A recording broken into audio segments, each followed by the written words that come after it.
morning everyone. My name is Olivia Mulya Hartati. I would like to answer question about ELT multimedia. First, there are several topics that we discuss in English language curriculum class or ELT class, which are the importance of curriculum in English language teaching, curriculum content, process of curriculum design, approaches to syllabus design, types of language syllabus, developing a course syllabus, example of a course syllabus, the history of ELT curriculum in Indonesia, and KTSP and 2013 curriculum. In this chance, I was only going to discuss about 5 topics, which are the importance of curriculum in English language teaching, curriculum content, process of curriculum design, a process to syllabus design, and the history of ELT curriculum in Indonesia. So first, I want to start by talking about how important curriculum is while teaching English as a second language. There are numerous ways to define curricula. As a result, the idea of curriculum is associationally described as incomplete, ambiguous, and unclear. However, a variety of definitions shows dynamics, suggesting that different views of what curriculum is all about are possible. The meanings of modified by pedagogies, political ideologies, cultural experiences, and styles of talk. There are 3 sections to the curriculum itself: carrying, cool or cultural, and umpires. It implies that the curriculum shapes students into the next generation cultural umpires. Secondly, why was the curriculum developed? To start, students must be conformed. Student lifestyles then become conformist as a result. Students eventually move into confirm their culture as a result of this. Second topic is approaches to curriculum design. The main parts of the process described in the curriculum design model will be covered, but they may be covered at various times in various degrees of thoroughness by various people. We will look at ways of going through the process of curriculum design and how this can be applied to a course. Curriculum design is the process of determining of the elements of a curriculum. The curriculum designed by curriculum designers should meet the needs of the individual, the society, and also by subject area. There are 4 basic questions to be answered in the curriculum design. First, what should be done? What subject matters should be included in the curriculum? What instructional strategies should be used? What measurement tools should be used to evaluate the result? Subject-centered design include the organizations of instructional activities in which the basic concepts and facts specific to each subject area are emphasized by the subject matter expert. The purpose of this approach is to reveal the maximum amount of talents in the individual and thus educate every individual in line with their interests and abilities without distinction. Third, the history of ELT curriculum in Indonesia. Indonesia had already changed its national curriculum several times. Education activity in Indonesia formally began as Portugal occupied on the country in 1537. Curriculum was still continued by the Dutch, and the five principles of national ideology, or Pancasila, were introduced to the students. Teachers-centered learning was mostly employed in its implementation, so from how the teachers constructed their general and specific instructional objectives. Mostly 10 years later, the government introduced new curriculum in 1984, and it was therefore recognized as the 1984 curriculum. The interesting point of this curriculum was by introducing credit system for high school students to finish the study. Fourth, curriculum content is the subject matter of the teaching learning process, and as such includes the knowledge, skill, and values associated with the subject.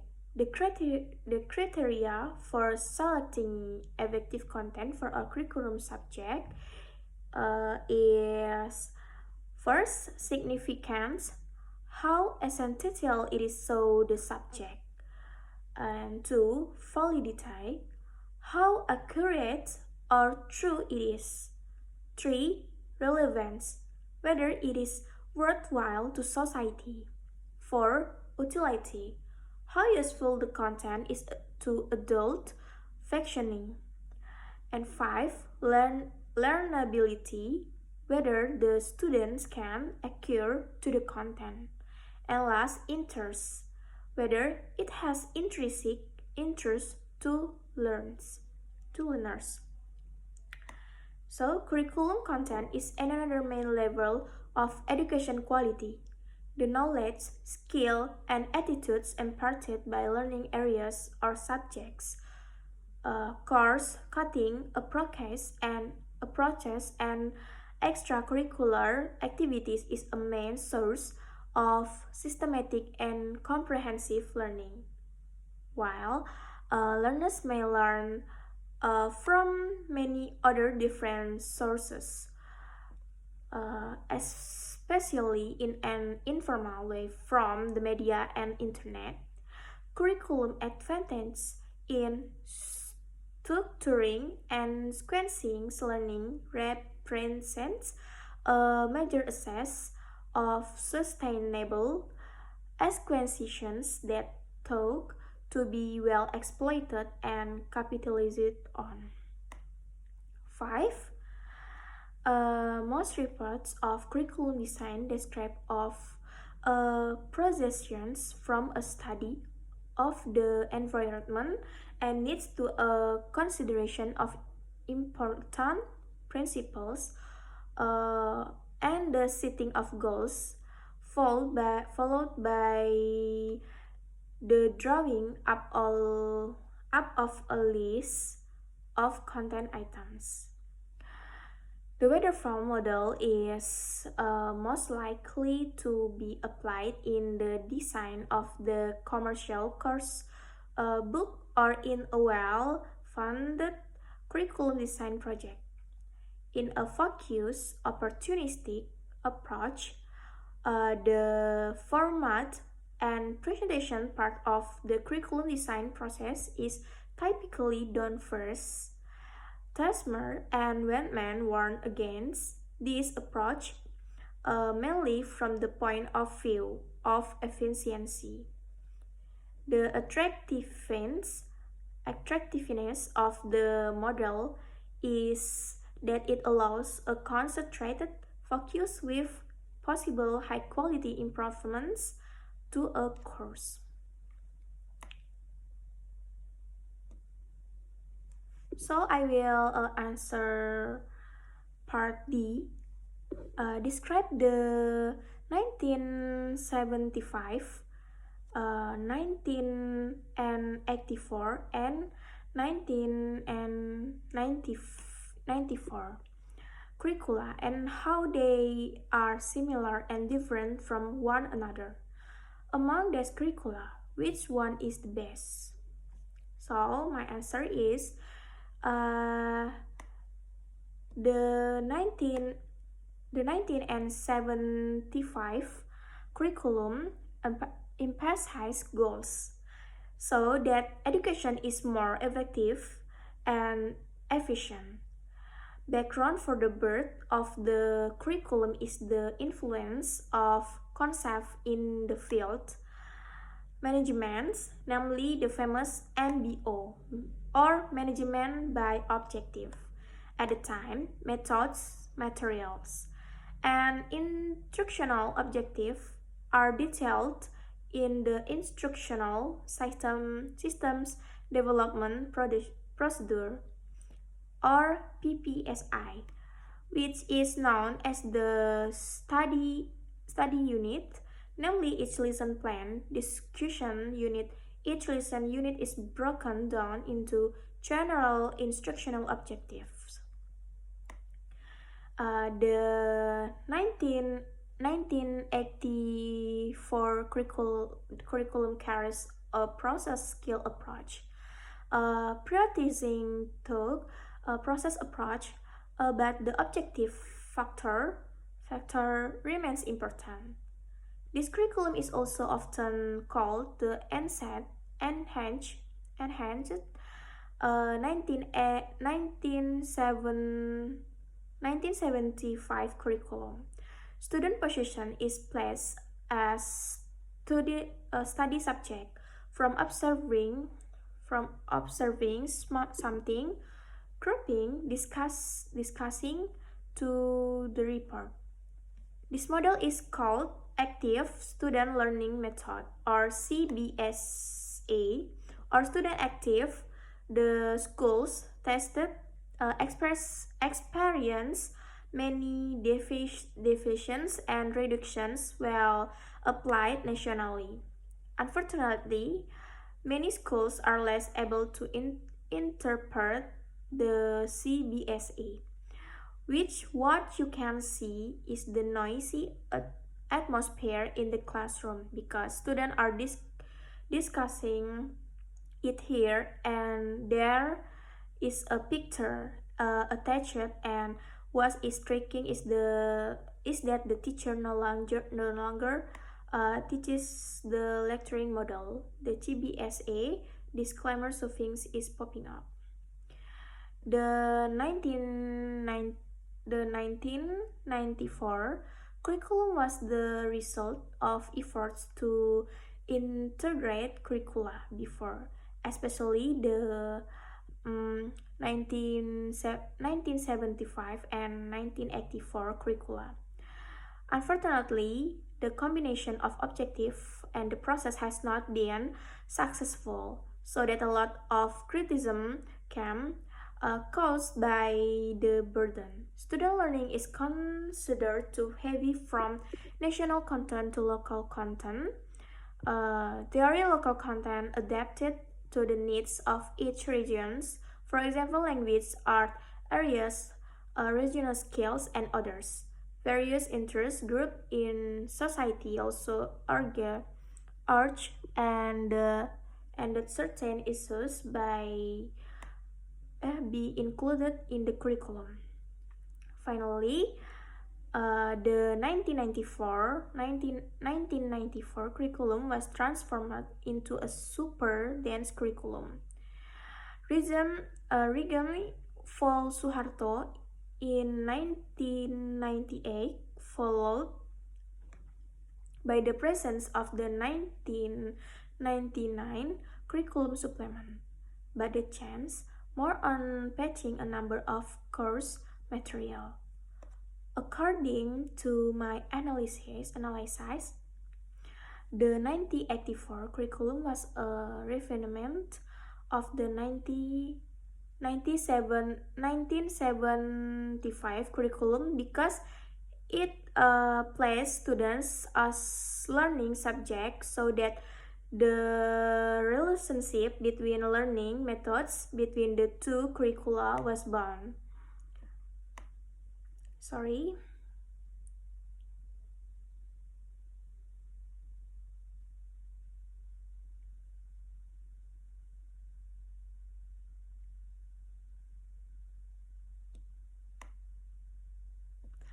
LS bound. So the noise caused by student discussing and the teacher no longer teaching the lecturing model.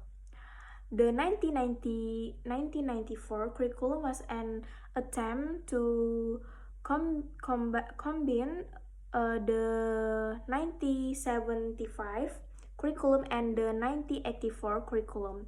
This curriculum received a lot of criticism because the learning load of students was considered too heavy because they were required to master national content and local content, so that this curriculum was dubbed a super dense curriculum. So the three curricula are similar because they use students as learning subjects along with all kinds of development. However, the differentiating factor is the change in the curriculum due to various factors ranging from social and cultural politics to making designs that are intended to improve the educational model in Indonesia. Instead, in experience of UPS and downs which ups and downs which causes the nations learning referency to become unstable, so that there is inequality in educations received by students from several generations. In conclusions, of the three types of curriculum above, the best in my opinion is the 1975 curriculum because the learning structure is simple but on point, and the details also don't make students to the burdened because of too much content, or even become misdirected because the process is said to be ambiguous, such as encouraging discussions, but instead it makes students rowdy, and the teacher's teaching pattern with a lecturing system is lost. Answer part B. In the period of the 1980 until now, communicative language teaching, or CLT, has been claimed to be used in teaching English in Indonesia. Why can CLT last for a long time? How CLT has developed since then?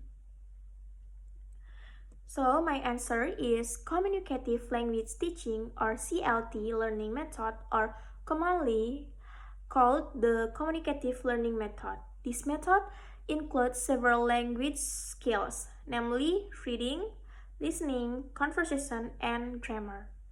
Richard and Roger, 2003, in Fachrurozi and Mahyudin, 2010. Thus, the purpose of teaching language is to develop what Himes calls in Fachrurozi and Mahyudin, 2010, as communicative competence, namely the ability to use language for various purposes and in various situations and conditions. Thus, the use of language is not only limited to the four language skills, but includes several abilities within a broad communication framework. according to the rules and situations participants and the purpose of the interactions. Hymes coined the term to contrast Chomsky's view of language competence. Communicative abilities require the ability to use language that is appropriate to a particular social context. To be able to have such abilities, students need knowledge about the forms, meanings, and functions of language. They need to know that many forms of language can be used for one purpose. Functions, and also that a form of language can often be used for various functions. They must be able to choose from several forms of language, which one is most suitable for use, understand the social context, and the roles of the people involved in communications. They also have to be able to manage the process of negotiating meaning with their interlocutors. Practically, CLT aims to train and improve student language skills according to contexts and situations that occur in real life. This is what makes CLT learning methods still used even for a long period of times. That it can be concluded that teachers in Indonesia take effective methods for their students, so that in practice, not only in theory, students can master them but can be directly implemented in real life situations. That's all from me, and thank you for watching. Goodbye.